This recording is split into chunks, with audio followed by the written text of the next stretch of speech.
Hey guys, welcome back to the channel. In this tech tutorial video we're going to break down for you how you can unhide page layers inside your site projects on Framer. So let us dive into this.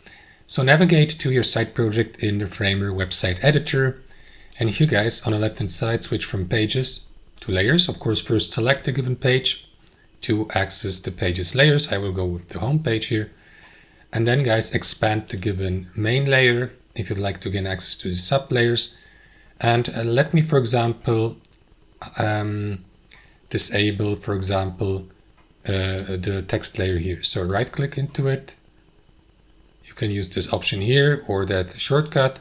And now, as you can see, the layer is hidden on the site. It's not visible. So to unhide it, as you can see, the text or the font of the layer here is grayed out, indicating that the given layer has been hidden. So to show it, click into this button or use that shortcut here, and that is going to unhide the given layer. That's how it works. Hope you enjoyed it, got some real value from it, and we'll catch you later.